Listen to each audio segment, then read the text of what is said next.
And we're live. Welcome to Music Matters 2020. I'm your host, Jason Tramm. Today we're broadcasting live from Founders Park in historic Ocean Grove, New Jersey, on the Jersey Shore. And we're delighted that you can join us for our unique podcast community where we explore the current events and the challenges facing artists today in the era of COVID-19 and seen through the eyes of distinguished colleagues. Today we have a wonderful show for you. Our guest is Andy Lin, a very talented violist and also virtuoso erhu player. So we're delighted that he's with us today. Please remember to subscribe to us here on YouTube and hit that bell for the most up-to-date information and upcoming guests and topics. Like us on Facebook and share our videos. And remember to chat in questions. So we love to have our community join us in these conversations. It makes the conversations much more interesting. So thank you so much for joining Music Matters 2020, and we're delighted to have you here. A little bit about today's guest. Andy Lin was born in Taiwan and is recognized as one of the most promising young violists and erhuists of this generation. In addition, he's also the founder and artistic director of the New Asia Chamber Music Society. He's won numerous competitions, including the Taiwan National Viola Competition, the Idlewild Concerto Competition, the 2008 Juilliard Concerto Competition, which led to his Avery Fisher solo debut at the Juilliard Orchestra, and the 2009 Stony Brook University Concerto Competition. He appeared as a soloist on both erhu and viola with the Yonkers Philharmonic and as a soloist with the Incheon Philharmonic Orchestra of Korea.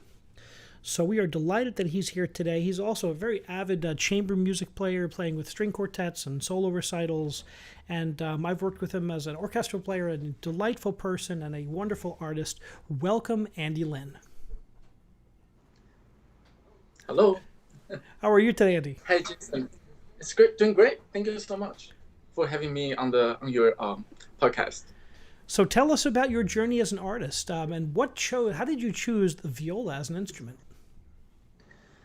Well, it's gonna take a long time for me to tell my story actually.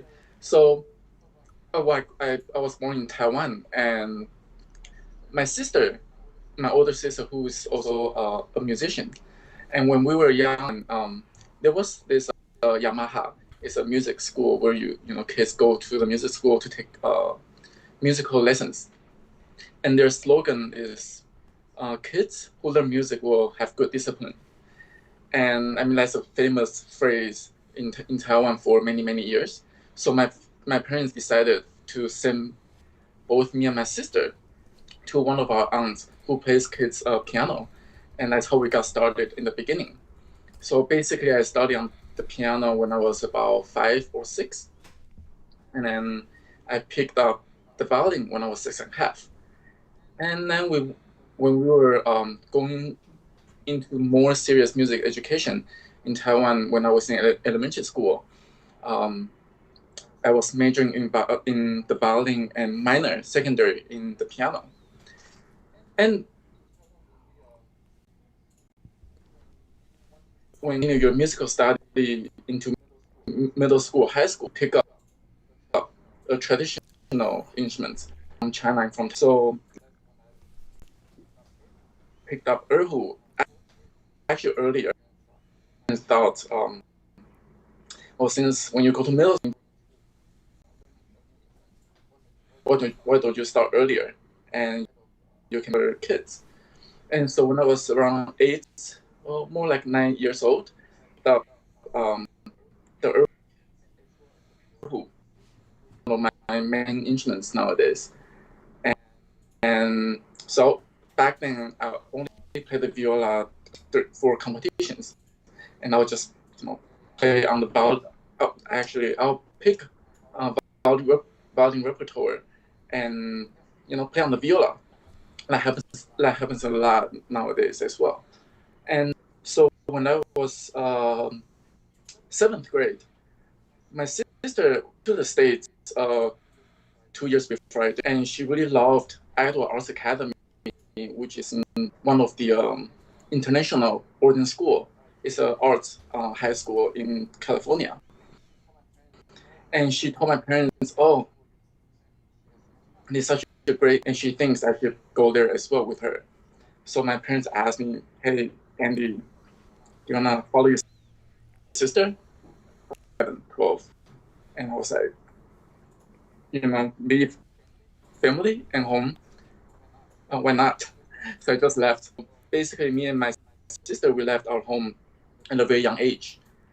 And 5 years at Edward, first of all, I was in the beginning, I was doing violin and viola major, double majoring.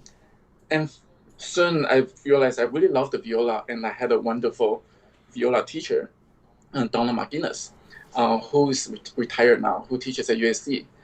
And he also really wanted me to focus on viola only. So soon after I got to the school, in about 2 months, I decided to only practice viola more than the violin. And yeah, that's how basically. And I still miss the violin repertoire, but viola for me is probably a better instrument, the character and the sound. And I also brought the erhu to the States. In the beginning, I just thought, oh, this is it's an instrument. I really loved the sound, the quality of the timbre it gives people. So there were a few times I had a chance to perform at school, at Adult Arts Academy, and people really, really enjoyed it. I got really great applauses. So I decided to continue. And I didn't have any teacher in the States, so I would bring the instrument back to Taiwan every time when I visit my family, and I would take lessons from my former teacher. And soon after I finished high school, I got to New York, started Juilliard. Um, that's when I was still majoring in viola, and the erhu becomes something I do on the side. And throughout the years, there were more and more opportunities for me to perform the erhu, also a lot of commission works. So I'm really glad my parents got me early on the instruments. I saw in your bio that you actually premiered some works at Juilliard. You actually did a piece at one of the operas that had erhu in it. I did. Um, Gosh, what was the composer's name? Did You got me here? It's really many years ago. Um, but it was really fun because I never thought erhu can be appeared on a Western opera. I was basically on stage, and I didn't really need to say anything, but I need to act a bit. I need to move chairs and walk around, pretend I'm actually part of the opera, which I was. But my part was symbolic of I think it was a Chinese Mao Zedong. So that was a fun experience. Did they know that everyone knew you played the erhu when they chose the piece, or did they look around to see who played the erhu and they were lucky that you were there? Well, they did actually because when I was at Juilliard, I also had a few chances to perform the erhu at some school, like international students events, and that's how the school actually knew me playing the erhu. And actually, a couple years ago, um, the associate dean, who was a violist in the same studio when I was still at Juilliard, he doing the music from China during the Focus Festival in the winter, and they needed an erhuist to play a concerto, a premiere in the States. So the associate dean, he called me up and said, "Are you interested in this project?" I was like, "Why not?"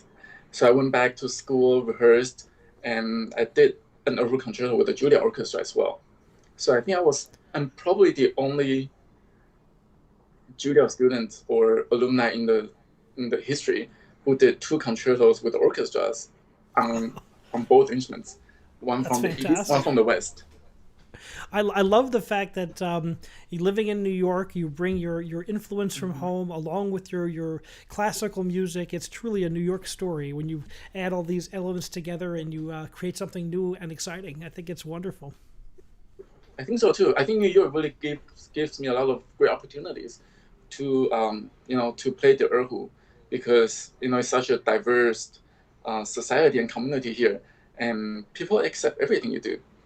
I heard you first play at Ocean Grove at I think it was the Soloisti Ensemble, and you did a solo with the orchestra. And I so enjoyed that performance. You're such a magnetic player on either instrument, so it was really exciting to watch you up there and to experience the quality of that instrument, which I did not know very well.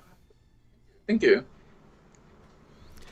How long it done now? When you study back in Taiwan, is it how do we have master erhu players here in the States besides you, or do you have to do you still go back home and to study occasionally? No, I haven't taken any lessons since I got to New York. Actually, that's like almost 20 years ago. So basically, I think Western training really helped with my erhu playing because erhu is very difficult to play in tune since there's no fingerboard. So it all depends on where you put your fingers down and how much pressure you put. So at the same spot, if you press a little harder, or if you're a little more nervous, then the note goes sharp. Wow. So I think the Western training of the finger system really helped with my left hand technique. Very cool. We're going to hear one of your erhu concertos at the end of the program. So at the end, you'll hear a full concerto with Andy Lin playing it. So tell me what, being at Juilliard, you were there for your master's and your undergraduate. What are some of the experiences that taught you those years? Let me think. That has been a while. Well, people always, well, a lot of people thought Juilliard is a very difficult school to get in, and yes, it is. And I know a lot of my friends, they didn't really enjoy the time at Juilliard because it's very competitive, and you are at a school and everyone sounds so amazing. But for me, I really enjoyed my 6 years, and I think it went by a little way too fast. I made a lot of good friends, and I think maybe because people are very encouraging to each other, and we have to compete with violinists and also with cellists. So violists, we became like a not like big family at Juilliard, and also I think just with my personality, it's just easy to make friends, and so I really had a great time there. I have to say, my study is not the best, but I enjoyed a lot of chamber music, solo works, and orchestral stuff as well. It's one of the greatest places in the world for that experience. So post-graduation, you surround yourself with chamber music. That's a big part of your repertoire. How much of your professional time is spent on chamber music these days, or pre-COVID these days? You mean how many concerts I do a year, or approximately? What am I? How much of your professional time is spent doing chamber music before the COVID era, but recently? Well, my chamber music career has been up and down a little bit. So as Jason probably know, I had a professional string quartet, the string quartet, and we were together for about 8 years. We were with Concert Artists Guild for many years, and we're also on the roster for Chamber Music Society 2 at Lincoln Center. And when the quartet disbanded about 4 years ago now, and I decided to continue my Chamber Music Society, the New Asia Chamber Music Society. And I would say chamber music is always a big part of my life, and I do about 50 concerts a year on chamber music alone, and I have other solo and orchestral concerts as well. I'm actually still belong to 2 part-time quartets, which is the Quartet 131 and the Lumina String Quartet. We have about a handful of concerts a year. And so I would say, like with no doubt, chamber music is something I'm gonna continue doing throughout my life. Yeah, I guess it's in the DNA that chamber music is like the absolute height of the art form, and when you get together with great artists, and it's always such a pleasure to hear great chamber musicians and to watch the interaction of players. And how do you form a new quartet? It must be so difficult to find the players and to create the ensemble. What's that process like? Well, it's all by, it's like finding your, the other half. Like finding a string quartet members is probably the hardest thing in the world, even harder than finding a wife or husband, because you're not only looking for one person that fits you musically and personality, as well as you need 2 more people. And so it's all a luck, I would say, because with string quartets, me and one of the violinists, we were at a summer camp together, and we enjoyed playing with each other. So she asked me to join a quartet that she wants to start. That's how we first got together. And my recent two quartets, one is through also other concert opportunities, and she wants to start. They are a bit older. They are in their 50s, 60s, and they wanted to start a new quartet, and to start their second career. And I really missed quartet playing, so very quickly I said, "Sure, please coming in." And before the COVID, we rehearsed a lot, and we do have a few concerts every month. And with the other quartet, also the founding member of the quartet, they needed a violist to step in. So I did that, and I continued about 2-3 years now too. So I would say it's all by luck, and it's very hard for quartet to stay, 4 years. So 8 years, that sounds like a long time. Was that typical for a professional quartet? I see some of them stay together for a very long time. That must be very difficult as people change and their careers change. And Well, yes, like all the quartets you see nowadays, almost never you'll see the original members after 5, 10, 20, 30 years. Golden Quartet have changed many members until they retired, and as well as the Emerson quartets. And like with Amphion, we tried to have new people coming in after 1 or 2 of our members leaving, but it just didn't work out because you never know who's gonna. You have different expectations in life and in music, and so it's very difficult to find 3 other people who share the same passion and lifestyle with you. So for some of the members of the listeners who may not be professional string players, I'm sure it's a bunch of us, tell us what it's like, the personality fit between quartet members. What's it like? How important is it? What do you have any stories of being in concerts with these people you play with? You want good stories or like what kind of stories would you like to hear? It's up to you. Well, I think because when you're a great artist, you have very strong opinions about everything you do, especially in music. And for artists, it's hard for you for us to give up or to be accommodating, because we always want to play the music the way we want it.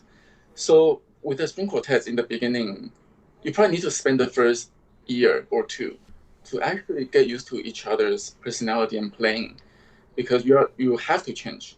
It's impossible that you can stay the way you play or you want it to.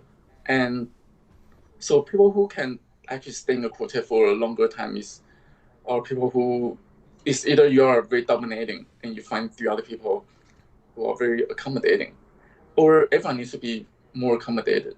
And so the time with the Amphion string quartet, we had great times, and we also had time that we just, wanted to kill each other. And but I mean, those are all good memories. When you're younger, there are things that you learn not to do, throughout the years, or not to say, because we always want to be respectful. And I think now, if I go back to think about the quartet again, I could have done different things to keep the quartet going, I'm sure. Well, that's part of the journey of life, right? Is to work through these challenges, to work with colleagues, and I look forward to hearing your quartet playing as you the next chapter. Thank you. Yeah, I don't know when things will be coming back, but hopefully soon. Yeah, we're all in that boat together. I keep telling everyone, this is the 3rd time I've said this on the show, is that it's like we're all on a boat on the ocean, and we're waiting for the wave to pass us over so we can open back up again. That's very true. I was supposed to be in Vienna and Prague this year making debuts, but the COVID has delayed those for a bit. But you know what? We do other things. Yes.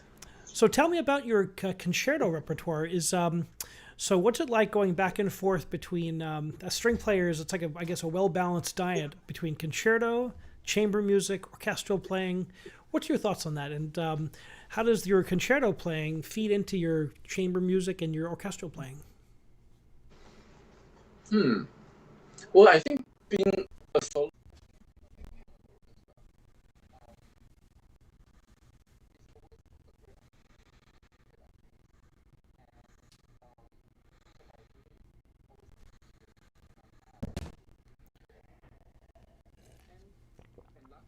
two instruments, so I get to ask, double the time.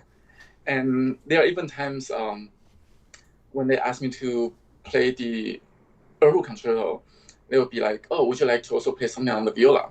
So there are a few concerts I did both. I did two concertos on both instruments in one concert, which is it's really great, but it's very tiring. And because the mindset is just, I need to change the way I think about music, the way I vibrate, and the way I use my bow. Um, but I think being a soloist, and when it comes down to in chamber music or orchestral playing, I think a good violist needs to also have a good violin personality, because people always think of violist as just a secondary instrument, but it's not, because a good violist can actually make a huge difference in chamber music, especially in quartets. And so I think I really enjoy playing solo, because when you're playing solo, you are very free. You can um, you have your own style. You need to worry about people too, and that comes down to playing chamber music. When I have my solo part in the viola, I always try to be, I always try to shine as much as I can. And when I need to, be secondary to the violin or to the cello, I'll make sure I do my job as well, because being a violist, we're just very good at accommodating people. And in the orchestra, of course, I think because from chamber music you learn how to listen, and now you know how to watch the conductor, and you listen to all the voices, all the different sections. Actually, playing the orchestra becomes like a chamber music times infinity. So I think I really enjoyed playing. I mean, all three is a soloist, chamber music, and in the orchestra.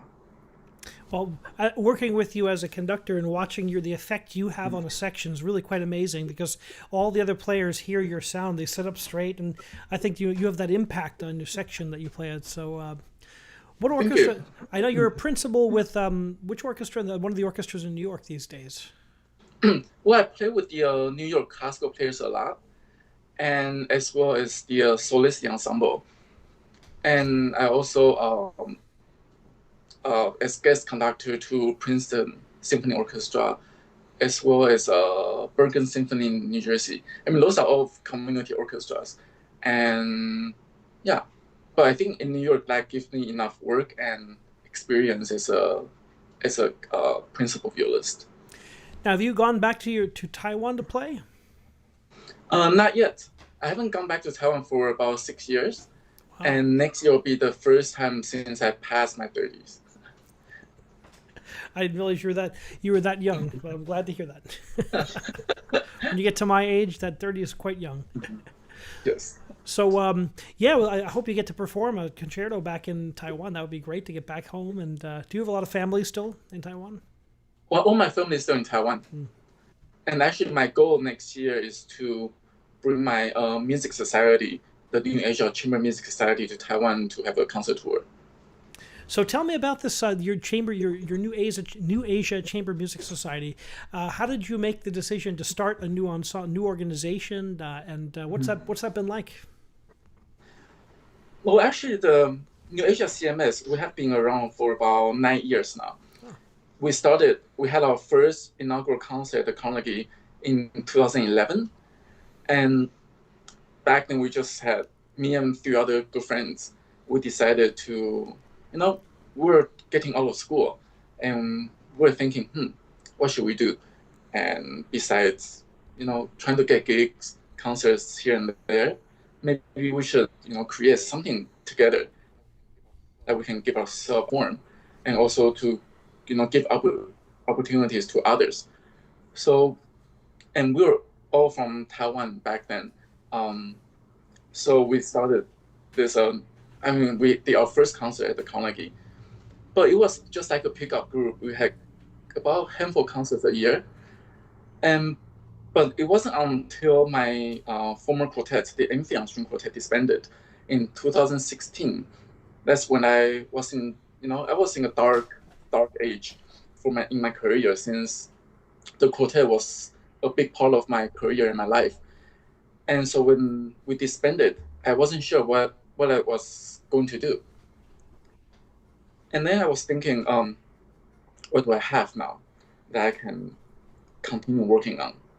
And realized I have this, chamber music society, like to start taking it very seriously. So I gathered my friends. Actually, two of them, one went back to Taiwan and one got married and moved away as well.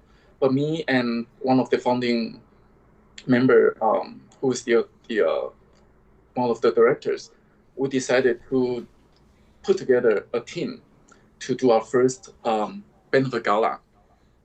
So that was back in 16. We had our first benefit gala at the Harvard. Sorry, not the Harvard Club. That was last year. The Yale Club. And luckily, because I have been in New York for many years, and I have met a lot of friends, and also I do a lot of community works in the Taiwanese community in New York. So when we decided to host our first gala, we got a lot of support from the community. So people always say, your first gala, you're gonna lose money because it's very costly. But luckily, we actually got enough support.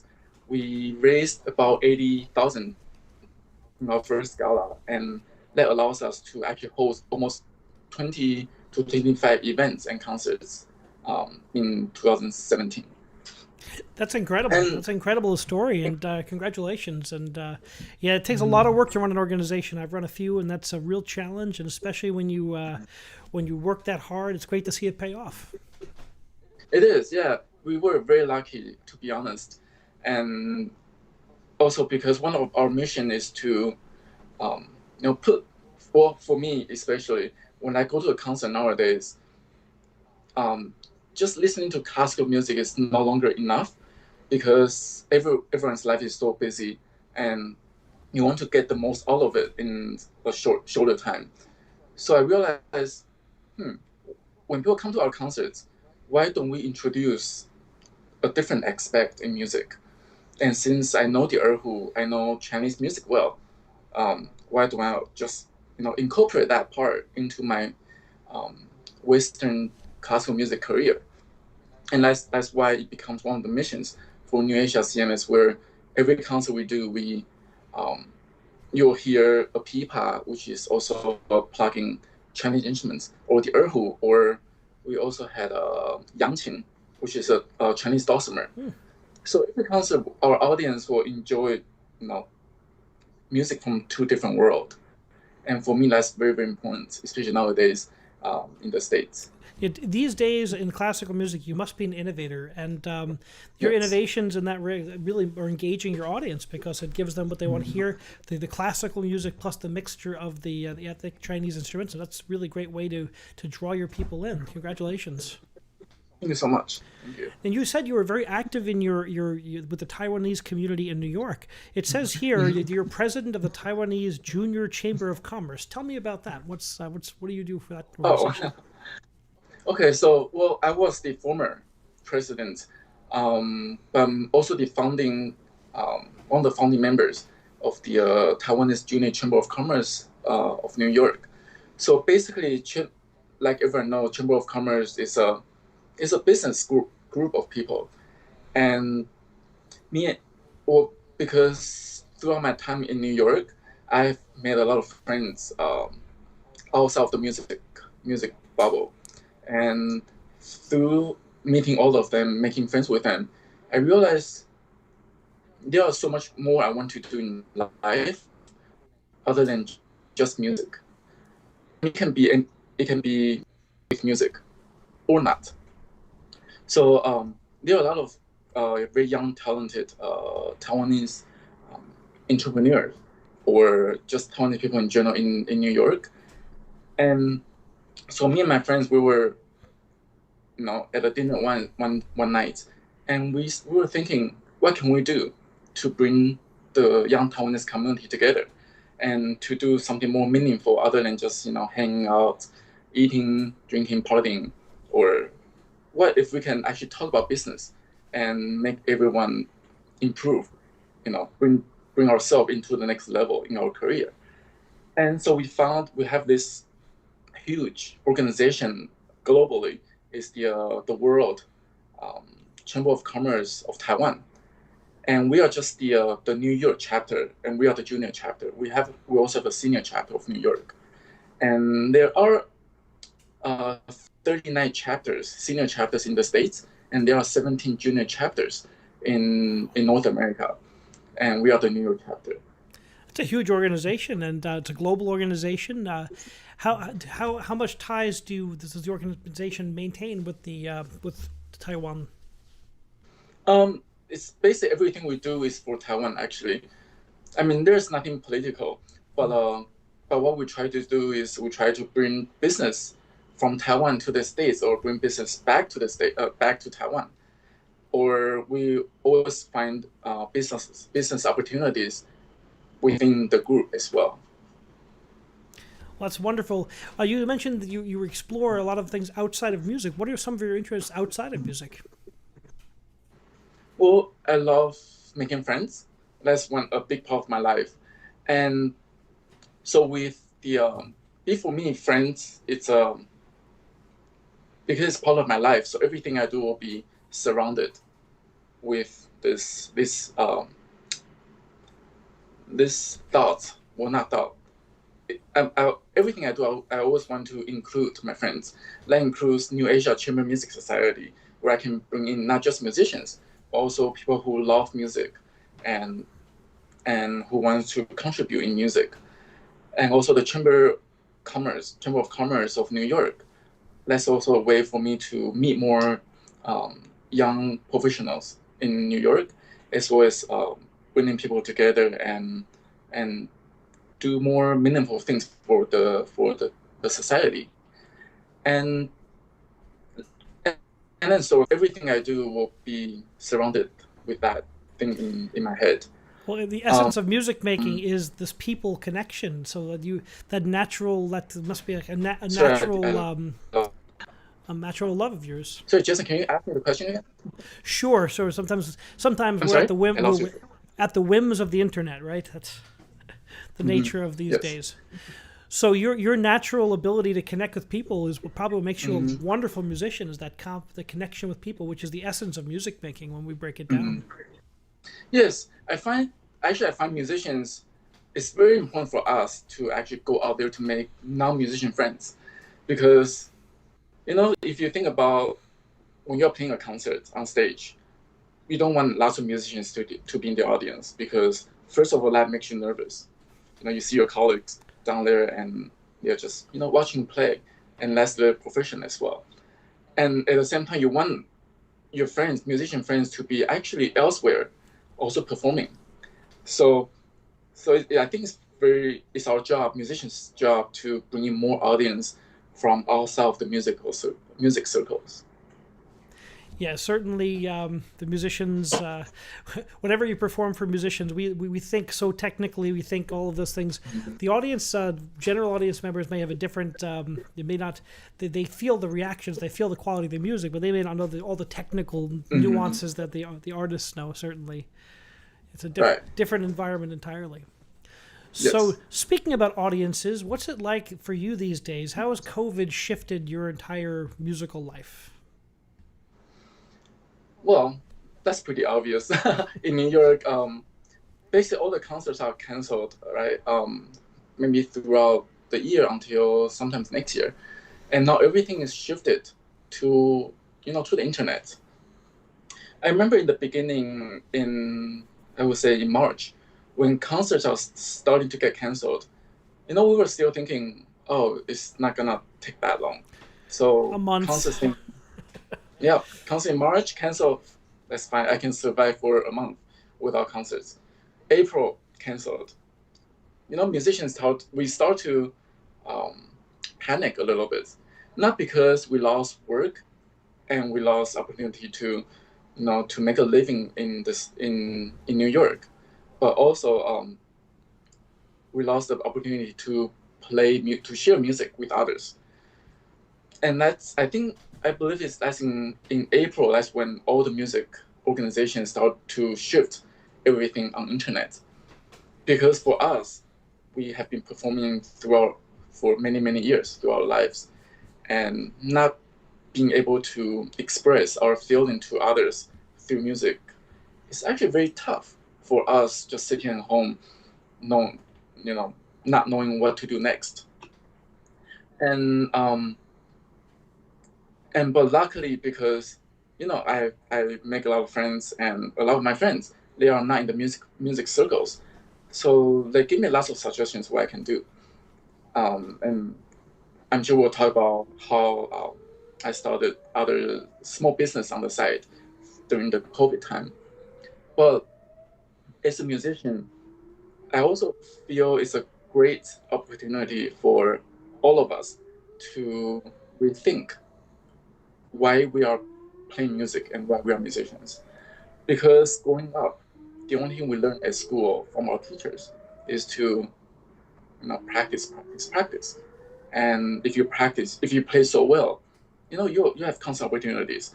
You won't you'll get job, and you'll have a successful life, or at least a comfortable life.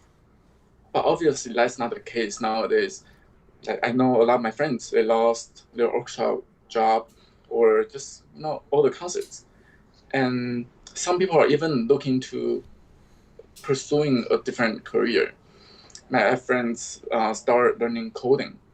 I have friends decide to go into the office to do some office work. It can be something very simple.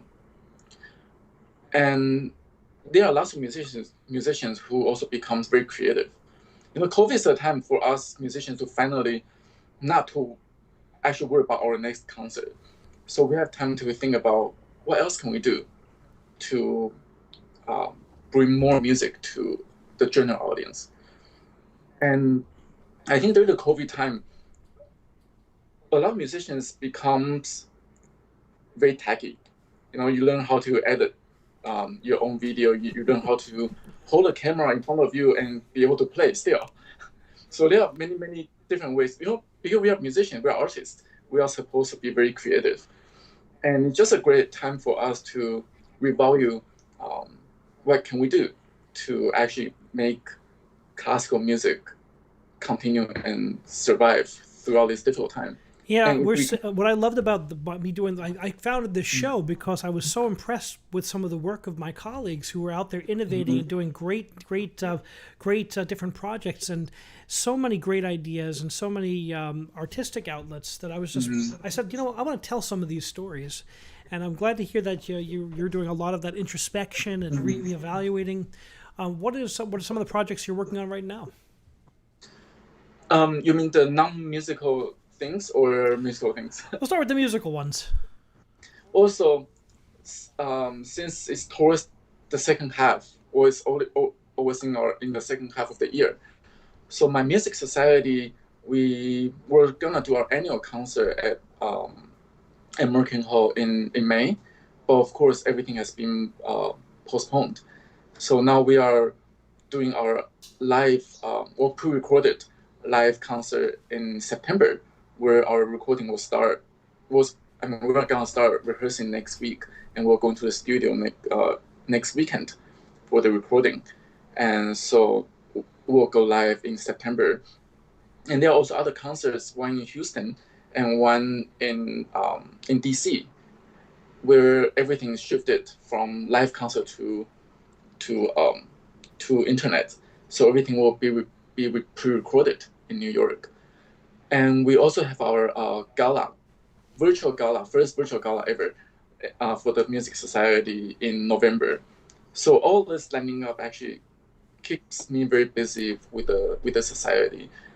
And throughout the COVID, I'm with this nonprofit organization called Concerts in Motion, and we are basically an organization that we bring music to the elders, to senior homes, or even just to elders' home where they have hard time leaving their home to go into concerts. Before they go to their house, their home, to play for them one-on-one. And during COVID, everything shifted online. I'm glad they have people helping them to go online so we can, play music for them. What's it like to give that gift to people who may not otherwise have music in their lives? Because the people I'm facing are the elders, and so there are a few different aspects. First is some of them, they left their home, like I would say 50, 60 years ago. And I play for a lot for the Chinese community, and they forgot their home music because they don't, they are getting older and they don't have they are not good with the internet, and they don't get to listen to music much or live concerts. And I think playing for them live, they actually feel like they are back home, and it's the music they are familiar with, or at least the sound is what they are familiar with. And for some of them, it might be the last concert or live concert in their life, because there are a few of them are very, very old. And I know soon after I play for them, I got a call from the organization saying, they passed away. So I think music can do a lot for those people who don't get opportunities to go into concerts or listen to music live. I think that's a lot of the reason we do music, is to give that gift to other people. And what a great gift to people who actually really need it, desperately need it, the music in their lives. The music enriches and it enhances people's lives. And that's a really good thing you're doing. How often do you do those concerts? I used to do it about once a week or once every other week. Wow. Well, bravo. Yeah. How can people, and we're on Music Matters 2020 with Andy Lin. How can people find out more about your work, Andy? Well, I'm very active on Facebook. Okay. And I also have a website. It's www.andylinviola.com. And obviously, because there aren't that many concerts coming up, so I haven't been updating it. But I think Facebook is always the quickest way. I have my own fan page. And I'm also on Instagram as well. But the easy thing is just get my number and call me up. I love making friends with people. Well, thank you so much for being on the show today, Andy, and I wish you the best as life opens back up again. Keep innovating, keep making beautiful music, and I look forward to working with you again soon. Thank you so much, Jason, for having me on your project. And thanks to everyone for listening. Thank you for joining us at Music Matters 2020. Where we explore the lives of great artists in the time of COVID. And we're so delighted that you could join us today. Please remember to subscribe to us on YouTube. Hit that bell for the most up-to-date information on upcoming guests and topics. Like our videos and share, please. And remember, keep music alive.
Thank